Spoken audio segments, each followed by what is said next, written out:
আসসালামু আলাইকুম রাহমাতুল্লাহ। আজকের এই সুন্দর সন্ধ্যায় আপনাদের সামনে কথা বলার সুযোগ পেয়ে আমি নিজেকে একটা গর্বিত বলবো না, আমি বলতে চাই যে একটা সুযোগের সদ্ব্যবহার করতে চাই।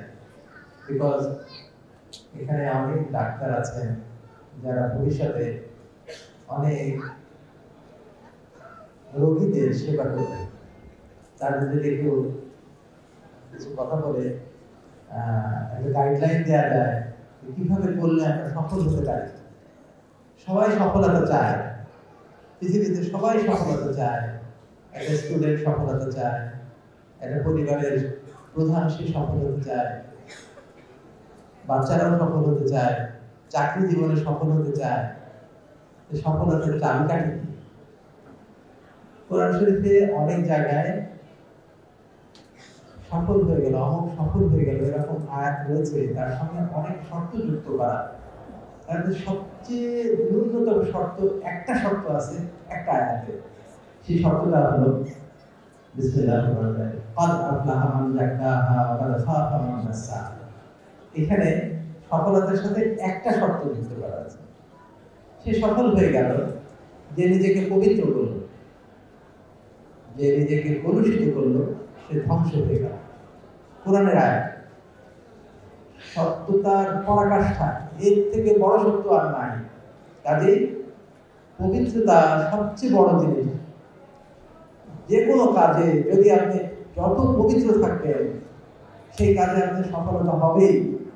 একটু আগে স্মৃতি চারণ করে গেলেন আমাদের একজন ডাক্তার সাহেব, যে জায়গায় যে পবিত্রতা, যে সততার কথা বলে গেলেন, সায়েন্সের কথা, সে একটা নিদর্শন দিয়ে দেখবেন যে আপনার সায়েন্স সম্পর্কে আপনার ধারণা অনেক উপরে উঠে যাবে। তাকে এমআরসিএস কোর্সে ভর্তি না হতে বলে সঠিক গাইডলাইন দিলেন। হয়তো আমি এমআরসিএস কোর্সের কথা বলে আমি কিছু টাকা ইনকাম বেশি হতে পারতাম। Don't look at that. He didn't look at that. He looks at the betterment of the student. This is পবিত্রতা। পবিত্রতা শুধু মানে অশ্লীলতা থেকে দূরে থাকাই নয়। অশ্লীলতা থেকে দূরে থাকা খুবই ইম্পর্টেন্ট একটা বিষয়, পবিত্রতার একটা বড় বড় অংশ। কিন্তু তাছাড়াও অনেক জিনিস আছে পবিত্রতার ভিতরে ইনক্লুডেড। আমি সত্য বলবো, আমি প্রতারণা করবো না, আমি মিথ্যা থেকে দূরে থাকবো, আমি ফাঁকি দিব না, আমি ভেজাল মিশাবো না। এগুলি সবই পবিত্রতার ভিতরে অংশ। যদি আমি করতে পারি, সেই ডাক্তার সাহেবের সম্পর্কে মানুষের ধারণা কেমন, ভেরি ইম্পর্টেন্ট। আপনার প্র্যাকটিস কেমন হবে, মানুষ আপনাকে বিশ্বাস করবে কিনা। অনেক বড় বিশ্বাস নিয়ে ডাক্তারের কাছে মানুষ আসে। সেই জায়গায় বিশ্বাসে একটু ঘাটতি হলে অনেক আহত হয় এবং আপনার সুনাম কিন্তু পূর্ণ হয়। যত সঠিকভাবে আপনি কাজ করেন না কেন, যত সুন্দর করেই করেন না কেন, সেই জায়গায় আপনার পবিত্রতা খুবই ইম্পর্টেন্ট। পবিত্রতার সাথে থাকা উচিত। আরো কয়েকটা পয়েন্ট যেটা আমরা অনেক সময় মনে করি, আমরা যারা অনেক ধার্মিক, আমি দেখেছি একটা অবজারভেশন করি যে আপনার ধর্মকর্ম করে, নামাজ রোজা করছে, এটাকে খুবই প্রায়োরিটি দিয়ে, অবশ্যই এটা খুব প্রায়োরিটি দিয়ে ফরজ কাজ, এগুলি করতেই হবে। কিন্তু যে কাজটা আমরা করছি ডাক্তারি, অন্য যে কোনো কাজই করুন না কেন, সে কাজটাও কেমন ভাবে করলে সেটা সব কাজ হবে, কেমন ভাবে করলে সেই কাজটা আল্লাহ পাকের কাছে গ্রহণীয় হবে, সেই বিষয়ে চিন্তা করা দরকার আমার কাছে মনে হয়। পার্টিকুলারলি যখন ডাক্তারের সেবাটা একটা খুবই বড় ধরনের একটা সেবার কাজ, এটা অটোমেটিক একটা সেবার কাজ, এর ভিতরে সবাই ধরে নেয়। ডাক্তারের কাছে অনেক আশা নিয়ে আসে, অনেক কিছু সে এক্সপেক্ট করে ডাক্তারের কাছ থেকে। সে ভালো ব্যবহার আশা করে, সে সঠিক রোগ নির্ণয় আশা করে, সে আন্তরিকতা আশা করে, সে আমাকে প্রতারণা করবে না এটা আশা করে। প্রত্যেকটা রোগী এইসব জিনিস আশা করে। সে আশাগুলি যদি পূরণ না হয় তখন সে খুবই আহত হয়। যদি আমি বলি আমার প্রথম জিনিসটা হবে, আমার কাজটা সবচেয়ে নিখুঁত হতে হবে। অনেক সময় দেখা যায় অনেকে এই জিনিসটার প্রতি বেশ অবহেলা করেন। মনে করেন যে আমি এই কাজটা তো দুনিয়ার কাজ, কাজে এটা কোনো রকম ভাবে করে গেলেই হলো। আমার আখেরাতের কাছে ধার্মিক ব্যক্তির কথা বলছি, আখেরাতের কাছে খুব সুন্দর করে নামাজ পড়া, ওইগুলো অনেক সময় দিয়ে তেলাওয়াত করা, অনেক এগুলো করতে হবে অবশ্যই। কিন্তু যখন আমি যে কাজটা দুনিয়ার কাজ, কিন্তু সেই কাজটা যদি নয় ছয় করে করি, যদি সঠিকভাবে না পালন করি, যদি নিখুঁতভাবে না করি, তাহলে মনে হয় না সেই কাজটা অ্যাকসেপ্টেবল হবে। যে কাজই করুন না কেন, আমি ডাক্তারি করি, আমার ডাক্তারি সেবাটা অত্যন্ত নিখুঁত হওয়া উচিত। কারণ আমার এই সেবার উপরে ভিত্তি করে, অ্যাটলিস্ট আমার ডাক্তারিটার উপরে ভিত্তি করে সে অসুস্থতা সুস্থ হবে কি হবে না, এটা নির্ভরশীল, অত্যন্ত গুরুত্বপূর্ণ। কাজে আমার পড়াশোনা অত্যন্ত নিখুঁত হইতে হবে, আমার ট্রেনিংটা অত্যন্ত নিখুঁত হইতে হবে। আমি যখন সেই কাজটা করব, সেই কাজটা অত্যন্ত আন্তরিকতার সাথে, খুবই সঠিকতার সাথে করার চেষ্টা করবো। আমার সে জায়গায় ভুল না থাকুক, আমার সেই জায়গায় আমার সামাজিকতা না থাকুক, আমার সেই জায়গায় অন্য কিছু সব কিছু স্যাক্রিফাইস করে হলে আমার সেই কাজটা যত নিখুঁত হওয়া সম্ভব করতে হবে। তাহলে প্রথম এবং প্রধান পয়েন্ট হলো আমার কাজটা নিখুঁত হইতে হবে। যে সাবজেক্ট, কোন সাবজেক্ট চয়েস করবেন, অনেক সময় অনেকে মনে করে আমার এই কাজটা ভালো লাগে, আমার এই জিনিসটা ভালো লাগে। অবশ্যই এটা ইম্পর্টেন্ট। যে জিনিসটা ভালো না লাগলে সেই কাজের প্রতি আন্তরিকতা আসে না। কাজে সেই জিনিসটা কোন কাজে আপনি সহজে বুঝতে পারেন, সেই কাজটা কত সুন্দরভাবে হয়, মনে হয় এই কাজটা আপনার জন্য করা সহজ হবে, নিখুঁত করা সহজ হবে। কাজে প্রথম পয়েন্ট হলো যে আমার কাজটা নিখুঁত হতে হবে। নিখুঁত করার জন্য যা করা দরকার, আল্লাহ পাক, আমি এটা সম্পর্কে জানতাম না, একটা হাদিসই নাকি আছে আল্লাহ পাক নিখুঁত কাজ পছন্দ করেন। মানুষকে আল্লাহ পাক যখন বানালেন, আমরা মানুষ যাতে কিভাবে চলবে, আল্লাহ পাকের একটা এক্সপেকটেশন ছিল, এই মানুষ কিভাবে চলবে, কিভাবে সে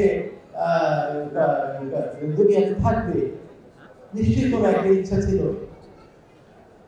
মানুষের ইচ্ছা, আমার কাছে মনে হয় আল্লাহ পাকের ইচ্ছা ছিল মানুষ আল্লাহ পাকের সবগুলি গুণাবলী নিয়ে চলবে।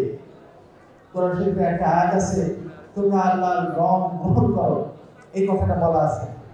কারণ কি, সে আল্লাহ পাকের মতো করে চলবে, সে সততার পরাকাষ্ঠ হবে, সে সততার সাথে চলবে, সে কোনো মিথ্যার সাথে চলবে না, প্রতারণার সাথে চলবে না, সবকিছু থেকে অ্যাভয়েড করে সুন্দরভাবে চলবে।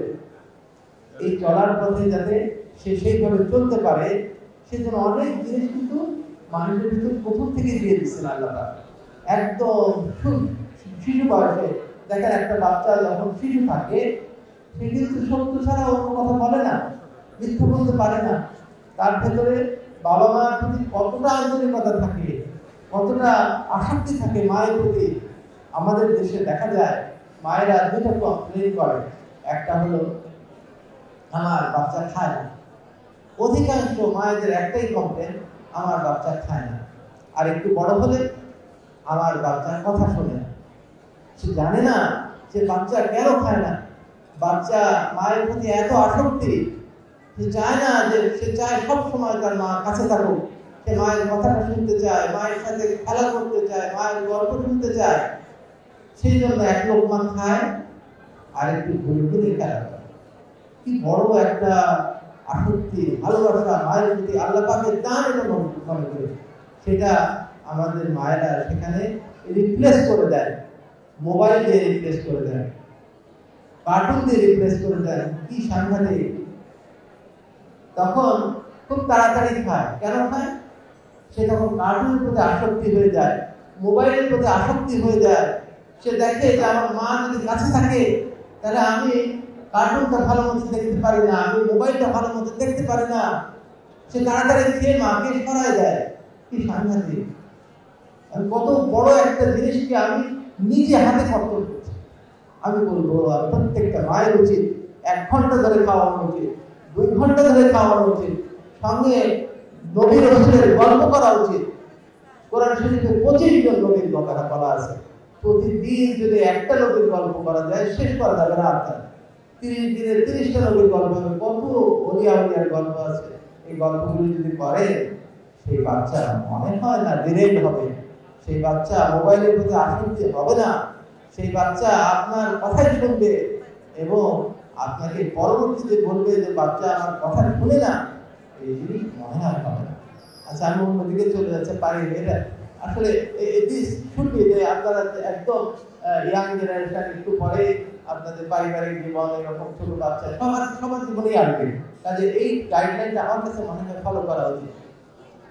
বাচ্চা যখন বড় হয় স্কুলে যখন আমি দেখি তারা কিন্তু অত্যন্ত আগ্রহী থাকে কিভাবে একটা সৎ জীবন যাপন করবে, তাকে গাইডলাইন দেওয়া উচিত। তুমি পবিত্রতার সাথে থাকবা।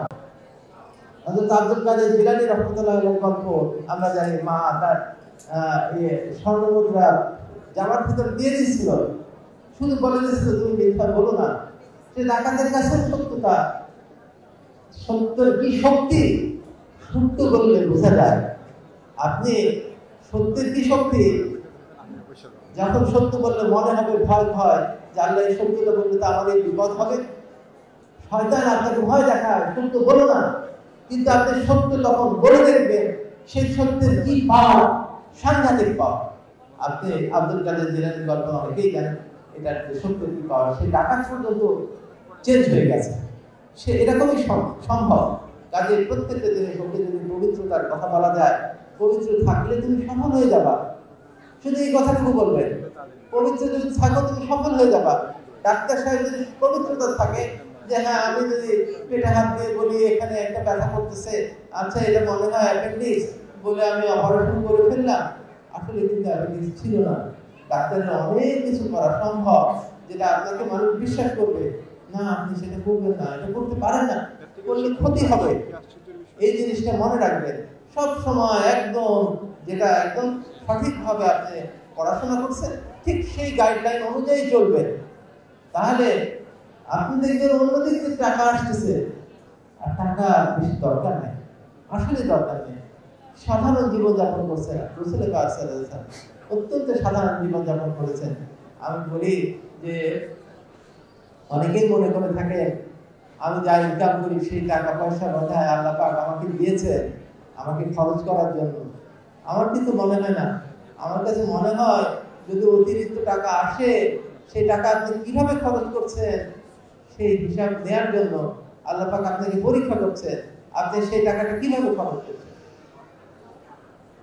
পরকালে যে একটা দুটো প্রধান প্রশ্ন আছে, আপনি কিভাবে ইনকাম করেছেন এবং কিভাবে খরচ করেছেন।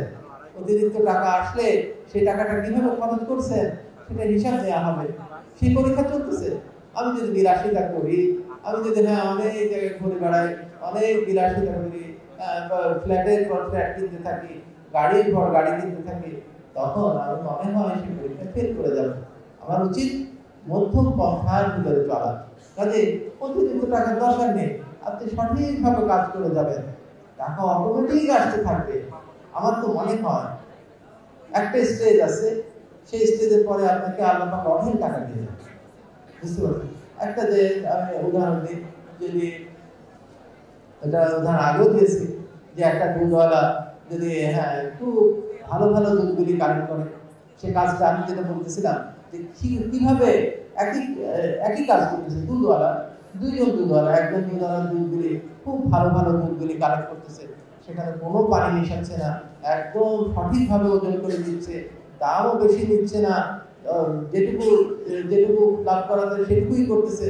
দেখবেন সেই দোকানে দুধ সকালেই শেষ হয়ে যায়, যেতে যেতেই শেষ হয়ে যায়।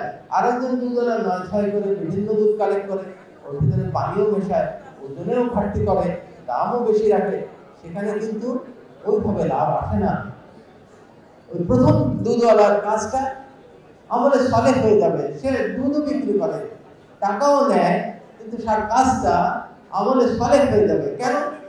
কারণ হলো আল্লাহ পাকের অনেকগুলি পরীক্ষায় সে পাস করে গেছে, সে সততার সাথে করেছে, সে ওই জায়গায় ভেজাল মিশায়নি, ওজন ঠিক দিয়েছে, প্রতারণা করেনি, কোনো মিথ্যা বলে নাই, কাজে অনেকগুলি পরীক্ষাতে সে পাস করে গেছে।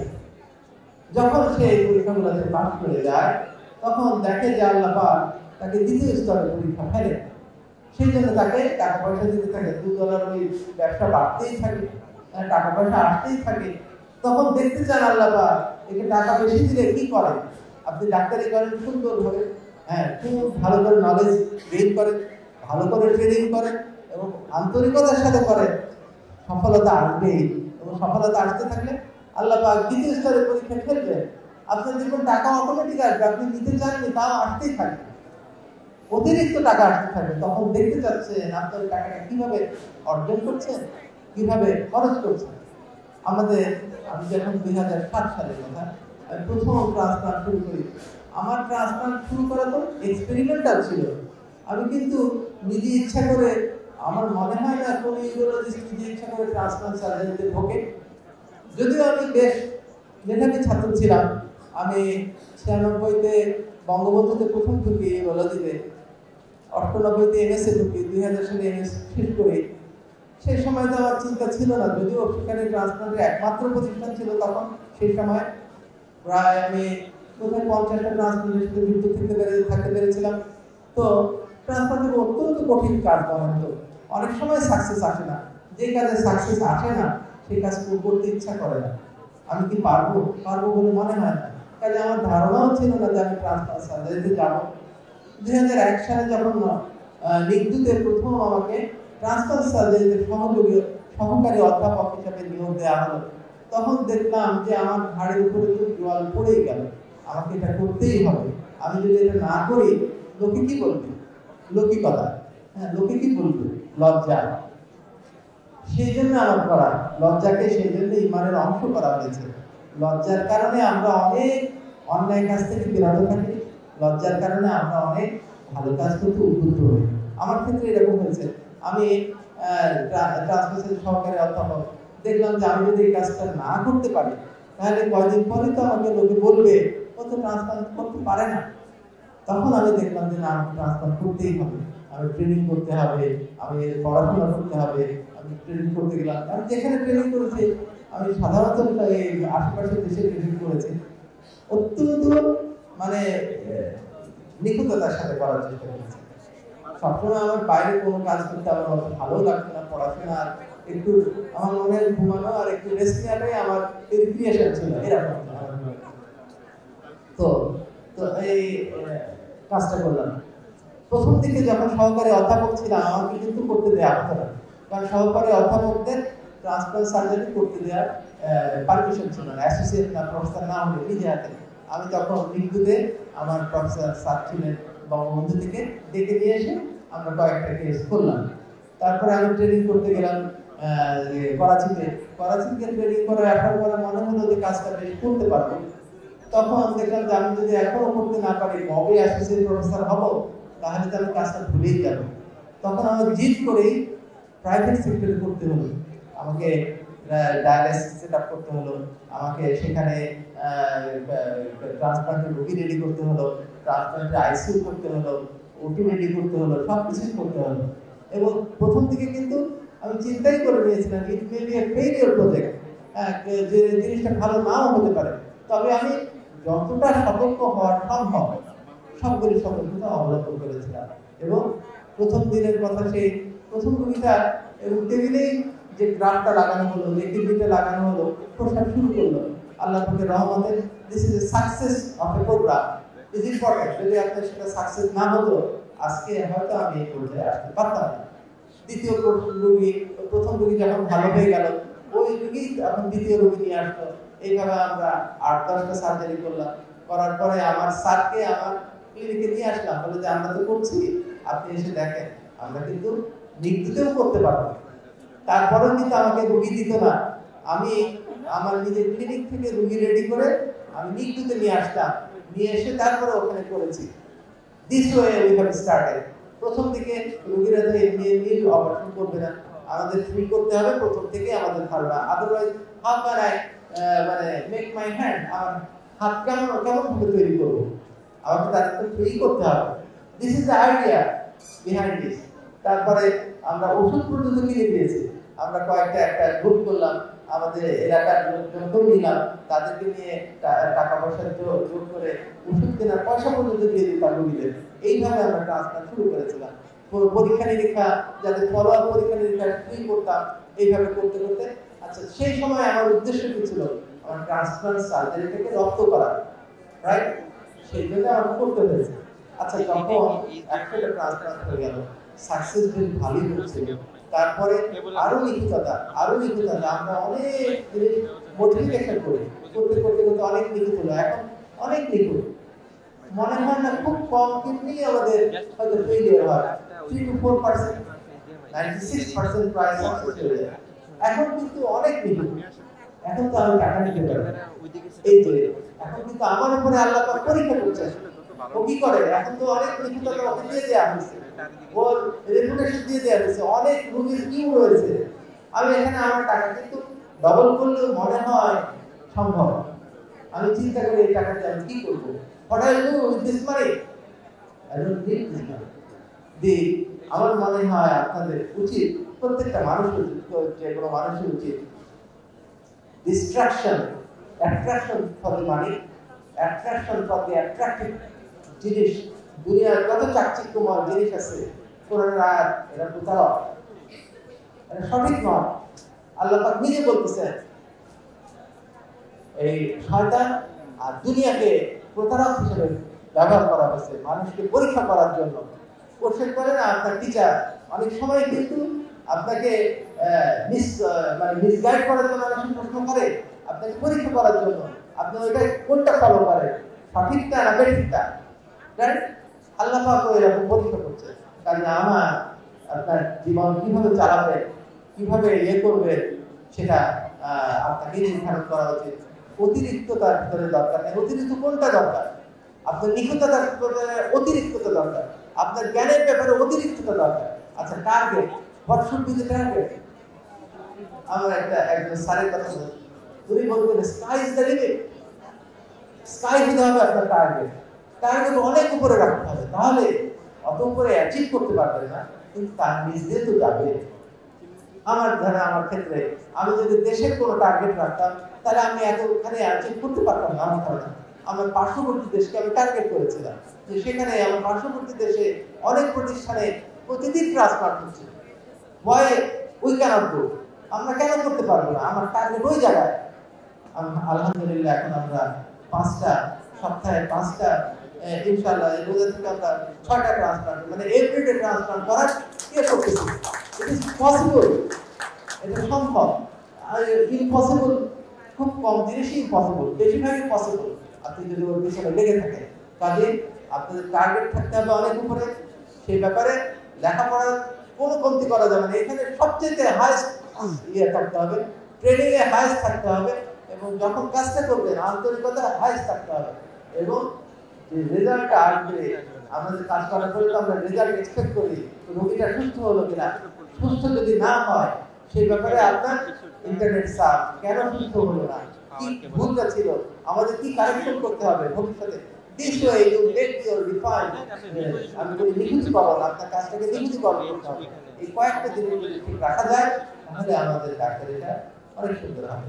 এবং ফাইনালি আমার মনে হয় এটাকে মানবিকতার রূপ দিতে হবে, মানবিকতার মোড়ক থাকতে হবে আপনার, যার দ্বারা আমার মনে হয় আপনার কাজটা আল্লাহ পাক গ্রহণ করবেন। আমার কাজটা যদি নিখুঁত হয়, আমার কাছে যদি মানবিকতা থাকে, আমার কাছে যদি একটা রোগী আসছে, সেই রোগীর 3টা জিনিস নিয়ে আসে। একটা কষ্ট নিয়ে আসে, তার পেইন আছে, বমি হচ্ছে, রক্ত যাচ্ছে, দুর্বলতা, শ্বাসকষ্ট, this is the pain, you have to relieve the pain. দ্বিতীয় হচ্ছে অ্যাপ্রিহেনশন, আর তার ভয় থাকে আল্লাহ, তার কোনো কমপ্লেইন নাই, তার একটা সিস্ট আল্ট্রাসাউন্ডে দেখছে একটা সিস্ট কিংবা একটা টিউমারের মতো, সে পাজল হয়ে গেছে, সে ভয় পেয়ে গেছে, ভয়। দ্বিতীয় জিনিস হলো ভয় দূর করা। তৃতীয় জিনিস হলো সে কিভাবে থাকবে, সে খরচ কি হবে, তার আরেকটা ভয়, আমরা এই চিকিৎসা করতে গেলে আমার এটা কিভাবে খরচ করবো, কিভাবে এটা কত কি করতে হবে, অনেক কিছু বোঝাই করতে হবে, সেই ভয়টাও তার কাজ করে। এই 3টা জিনিস আমরা যদি কাজ করি, যে একটা রোগী আসার সাথে সাথে তার কোন কোন জায়গায়, সে হোক না ক্যান্সারের রোগী, আমাদের অনেক ক্যান্সার কিন্তু এখন ভালো হয়ে যায়। হাদিসের একটা কথা আছে, রোগীকে আশার কথা বলতে হবে, হাদিসের কথা। কাজে আমি যখন আশার কথা বলবো, তখন ওইটাই আমার ইবাদত হয়ে যাবে। আল্লাহ পাক মানুষকে জিনকে সৃষ্টি করেছে ইবাদত করতে। ইবাদত কি? ইবাদত সম্পূর্ণ অর্থটা কি? আমরা তো মনে করি নামাজ, রোজা, হজ, যাকাতই ইবাদত। আমার তো মনে হয় না এর থেকে বড় বড় ইবাদত রয়েছে। এর থেকে বড় বড়, ওই যে সিরাজে যে কথাটা বললেন উনি কিন্তু তখন একটা ইবাদত করলেন। আপনি কি এভারসেস কোর্সে ভর্তি না হতে বলে আপনার কোর্সটাকে কমপ্লিট করতে বললেন, ফলে আপনি আজকে সেই লাভটা পেলেন। যে আন্তরিকতা নিয়ে তার জন্য দোয়া করছে, হ্যাঁ, সিনাপসের জন্য দোয়া করছে, এই সেই আন্তরিকতার কথা বলতে গেলে একটা ছোট্ট গল্প বলি। হযরত মুসা আলাইহিস সালাম আল্লাহ পাক কালিমুল্লাহ, আল্লাহ পাককে বলতেছে যে আমার সঙ্গে বেহেশতে কে থাকে আমি জানতে চাই। তা আল্লাহ পাক বললেন যে বাজারে একটা কসাই আছে, ওই অমুক কসাই তোমার সাথে থাকবে। ওনার মনটা একটু খারাপ হয়ে গেল, যে আমার সঙ্গে কসাই থাকবে কেমন করে, তুমি জানতে চাইলেন কসাই কি আমল করে। কসাইয়ের কাছে গেলেন, কসাই দেখেন সারাদিন গরুর মাংস ইয়ে করলেন, তারপরে দিন শেষে কিছু মাংস বাসায় নিয়ে গেল, নিয়ে সেটা রান্না করলেন। দেখেন তার খুব অসুস্থ মাথা আছে, তাকে গোসল করালেন, ভাত মায়ের মেয়েকে খাইয়ে দিলেন ওই মাংস দিয়ে। তারপর মা নামাজে দাঁড়ালেন। মা তখন সেই অন্তর নিয়ে দোয়া করতেছে, হে আল্লাহ আমার ছেলেকে এই জামানা নবীর সাথে হাসিল করা যায়। এখন মায়ের এই দোয়া আল্লাহ পাক কিভাবে খণ্ডাবেন? এই যে মায়ের দোয়া সবচেয়ে আগে কবুল হয়। আমরা সন্তানদের পর্দা থাকে না, বাবা মার দোয়া পর্দা থাকে না। আমরা ছেলে মেয়েদের সেই জন্য ছেলে মেয়েদের নাম রাখি কিভাবে, এটা একটা একটু বলে দেয় যে নাম রাখার অনেক ফর্মুলা আছে। কারণ বড় ব্যক্তির নাম, কারণ নবী রাসূলের নাম, কারণ সাহাবার মায়ের নাম। কিন্তু হাদিসে কি বলছে? হাদিসে বলছে সুন্দর অর্থবোধক নাম রাখা। একটা বাচ্চার নাম যদি সাজিদ হয়, মানে যে সিজদাকারী, আপনি যদি ওই বাচ্চাকে সাজিদ নামে ডাকেন আর আল্লাহর কাছে দোয়া করেন, আল্লাহ আমার বাচ্চাকে সিজদাকারী বানায় দাও, আমার মনে হয় আল্লাহ আপনার দোয়া শেষ হবে। কাজে আমাদের উচিত যে প্রত্যেকটা স্টেপ সঠিকভাবে আদায় করা, তাহলে মনে হয় আমাদের ফ্যামিলি ঠিক হয়ে যাবে। পবিত্রতার আর একটা হলো যে পবিত্রতা অর্জন করলে আপনি সফল হয়ে যাবেন, এটা একটা। আরো অনেক উপকারিতা আছে। যখন সে মানুষকে যত পবিত্র করবে সে অনেকগুলো উপকার পেতে থাকবে, আল্লাহ পাকের পক্ষ থেকে উপকার। আপনাকে আমরা সবাই চাই, পুরুষ চায় তার সঙ্গিনী একটা পবিত্র মহিলা হোক, তার স্ত্রী অনেক পবিত্র হোক, সবাই চায়। আবার মহিলা চায় তার স্বামী অনেক পবিত্র হোক, হ্যাঁ, সঠিক ইয়ে হোক। এটার মূল এই বিয়েটা কিভাবে সিলেক্ট হবে? কোরআনের আয়াত আল্লাহ পাক বলতেছেন সচ্চরিত্র নারীর জন্য সচ্চরিত্র পুরুষ, সচ্চরিত্র পুরুষের জন্য সচ্চরিত্র নারী সিলেক্ট করা আছে। দুশ্চরিত্র নারীর জন্য দুশ্চরিত্র পুরুষ, দুশ্চরিত্র পুরুষের জন্য দুশ্চরিত্র নারী সিলেক্ট করা আছে। সূরা নূরের ভিতরে একটা আয়াত আছে। তো আল্লাহ পাক বলতেছেন এটা। এখন আমি যদি নিজে ঠিক হয়ে যায়, আমি যদি নিজেকে পবিত্র করি, আল্লাহ পাক অবশ্যই আমার কে এরকম একটা পবিত্র মানুষ জোগাড় করে দেবেন। আমি যেটা চাই সেটাই আমাকে করে দেবেন। কাজে পবিত্রতা যদি ঠিক রাখা যায় অনেক উপকার। আমি কাজে সফল হয়ে যাবে, সমাজে সফল হয়ে যাবে, পরিবারে সফল হয়ে যাবে, সব জায়গায় সফল হয়ে যাবে। বাচ্চাকে আগে থেকেই এইভাবে তরবিয়ত দিতে হবে এবং আপনাকে নিজেকেও এই লাইনে নিতে হবে। আমি আর কিছু কথা বলবো না, সেটুকু বলে শেষ করছি। আসসালামু আলাইকুম।